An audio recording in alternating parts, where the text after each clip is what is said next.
അപ്പോൾ അയാൾ വലിയ ഗമയും ഭാവവും ഒക്കെ കാണിച്ച് ചിരിയില്ലാത്ത ഒരു ചിരിയും വരുത്തി എങ്ങോ നോക്കി നിൽക്കുകയാണത്രേ ഉണ്ടായത്. മുഖത്തേക്കൊന്ന് നോക്കുക പോലും ചെയ്യാതെ തനി തിരുവനന്തപുരം തണ്ട് കാണിച്ചു പോലും പരിചയപ്പെടുത്തി എന്നവൾ പറയുന്ന രംഗം അയാൾക്ക് ഓർമ്മയുണ്ടായിരുന്നു.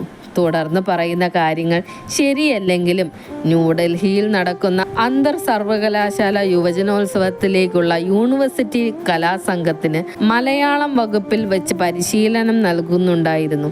ആ സംഘത്തിൽ ഗായികയായി അവൾ ഉണ്ടായിരുന്നു അത്രേ. അവളുടെ ക്ലാസ്മേറ്റും തൻ്റെ സ്നേഹിതനുമായിരുന്ന രാമചന്ദ്രനും ഗായകനായി ആ സംഘത്തിലുണ്ടായിരുന്നു. അവരുടെ പരിശീലനം കാണുവാൻ കോളേജ് യൂണിയൻ ഭാരവാഹിയായിരുന്ന അയാൾ പലപ്പോഴും പോകാറുണ്ടായിരുന്നു എന്നതും ശരിയാണ്.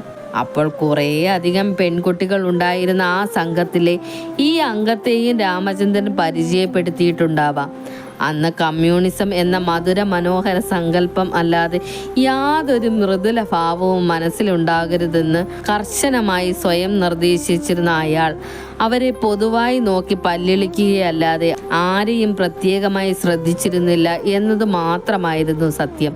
എങ്കിലും സാമൂഹ്യ പ്രവർത്തനത്തിൻ്റെ ബാഹ്യഭാഗമായ ആ പരുക്കൻ രാഷ്ട്രീയ സ്വാധീനത്തിനെ അതിജീവിക്കുന്ന ഒരു കാൽപ്പനിക മാനവിക ജീവിതത്തിൻ്റെ ഭാവവിലോലതകൾ എന്നും അയാൾ സ്വന്തമായി സൂക്ഷിച്ചിരുന്നു എന്നതാണ് സത്യം. അങ്ങനെ സാഹിത്യത്തിലും കലയിലും ഒക്കെ സ്വകാര്യ താല്പര്യങ്ങൾ ഉണ്ടാക്കി വയ്ക്കുകയും ചെയ്തിരുന്നു. അതുകൊണ്ട് അയാൾക്ക് സ്നേഹിതന്മാരായി കിട്ടിയതും സ്വാഭാവികമായും ആ രംഗത്തുള്ളവർ തന്നെയായിരുന്നു.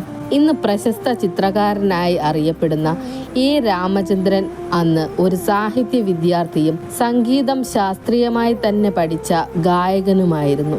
അവർ ഉറ്റമിത്രങ്ങളായി തീർന്നത് രണ്ടുപേരുടെയും മനോഘടനയുടെ സ്വാഭാവിക സാഹോദര്യം കൊണ്ടുതന്നെയാണ്.